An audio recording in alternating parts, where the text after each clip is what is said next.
Eu já vi mudar várias vezes a questão do critério da educação de crianças que têm lá suas necessidades especiais.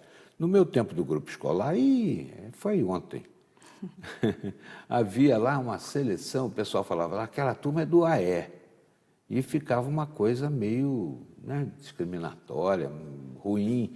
As crianças sofriam um bullying que ainda não tinha esse nome, né? E aí depois as coisas foram mudando.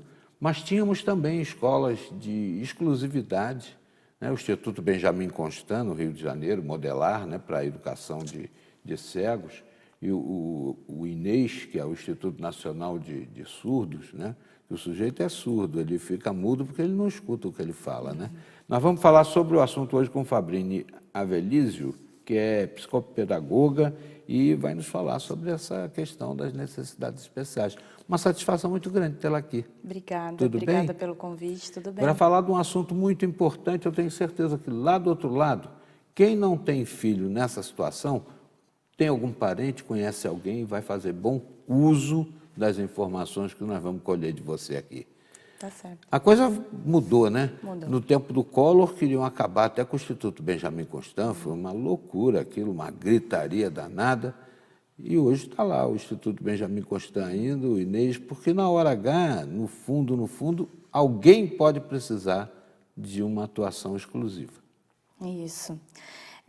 As leis foram reestruturadas, né, e houveram algumas modificações no atendimento dessas crianças que têm alguma necessidade diferente, né? Com o propósito de incluir, De né? inclusão. E de acabar também com esse sentimento de bullying que existe de algumas crianças com relação a esses que necessitam de uma atenção especial. Sim. Dentro da mesma classe, eles acabam se confraternizando, né? Sim. Se respeitando mais. Isso, respeito à diferença, né? Porque quando a gente fala de diferença, a gente não fala só de uma deficiência, né? A nossa sociedade é composta por diferenças, então o respeito à diferença é fundamental. Eu conheço um garoto, que agora já é um homem, né? Toca piano, que é uma loucura. Ele foi, inclusive, escolhido para fazer um institucional do governo e ele tem síndrome de Down. Pois né? Pois é. E, o nosso olhar tem que ser modificado nesse sentido, porque às vezes a gente olha para o outro enxergando a limitação, né? E enquanto que a gente precisa aprender a enxergar o que ele tem para oferecer, né? Não focar no que ele tem de limitação, porque limitação todos nós temos, não é verdade? Então não é a deficiência em si só que deve ser vista. A gente deve enxergar a pessoa como um todo e as possibilidades. Na classe dos meus filhos, houve presença de pessoas que tinham necessidade, mas havia o suprimento dessa situação.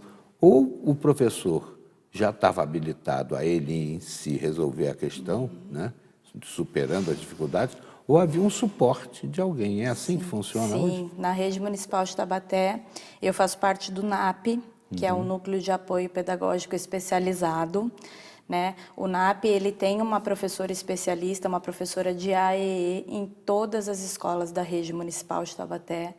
Essa professora, ela tem um trabalho em contraturno com as crianças que apresentam deficiências ou algum tipo de dificuldade acentuada, que estão em processo de investigação para definir o laudo, enfim. Então, ela tem um trabalho em contraturno com essas crianças e ela também tem uma assessoria com esses professores, com orientações, discussões. Então, é uma professora que compõe a equipe escolar e que tem muito a contribuir no caso dessas crianças com deficiência, com síndromes. Você falou em contraturno, né? Para quem não sabe, o contraturno é a extensão do primeiro horário, não é isso? Agora, quer dizer que essas crianças têm um horário integral? Não, nem todas. A prefeitura também oferece o ensino integral, mas por conta da necessidade de cada família, tem criança que estuda no período regular, por exemplo, de manhã, e ela retorna à tarde para a escola para ter esse atendimento em contraturno. também é oferecido o período estendido, então, se a família precisa, isso é acordado na escola, com matrícula, tudo certinho, ela estuda de manhã, fica para o almoço e logo depois do almoço, no início da tarde, recebe esse atendimento. E vice-versa, quando a criança está no período regular da tarde. Eu vejo que Taubaté tem uma preocupação muito grande com essas coisas que suprem as diferenças, né? Sim. Mas isso é lei, eu acho que vale para lei, todos, né? É lei, mas todos os municípios têm ou cada um tem a sua particularidade? Eu conheço bem a realidade de Taubaté, a qual eu faço parte, mas assim, é lei, todo município precisa oferecer, é que aí as regras e a adequação fica por conta de cada administração. O NAP, ele é um projeto consolidado na rede, ele era integrativa, aí houve uma reestruturação na forma de atender, houve um novo decreto intitulando NAP, e aí essa proposta, né, com algumas diferenças e algo a mais que tem hoje em dia para oferecer para o público da rede municipal de Taubaté, né? O NAP ele tem duas frentes de trabalho, uma que é o PDI, né, que é o Plano de Desenvolvimento Individual do aluno, que todo aluno que é atendido em sala de recurso tem essa documentação e essa estrutura, né, para atender de forma global a necessidade desse aluno. E tem uma outra frente de trabalho que lida com as coisas que são diversas, que não está somente focado à educação, mas que também está dentro dos muros da escola. Você está vendo, né? Se no seu município não tem, avisa o prefeito, é lei, hein? Lá em Taubaté está funcionando bonitinho. Está funcionando. E isso não exclui a necessidade também de manter uma educação específica para os casos graves, mais acentuados. Sim, para os casos com comprometimento maior, existe também o Madre Cecília, que é uma escola exclusiva e que também tem um centro de reabilitação junto, no mesmo prédio, né? Então, os casos graves que têm comorbidades, uma deficiência e algo a mais, esses casos são direcionados para esse atendimento de escola exclusiva, se a família concordar. Porque como é direito da criança o acesso à escola regular e à inclusão, a família precisa concordar com a ida para uma escola exclusiva, né? Que no caso de Taubaté é o Madre Cecília. Ô, Fabrício, eu queria também falar a respeito de bullying, né?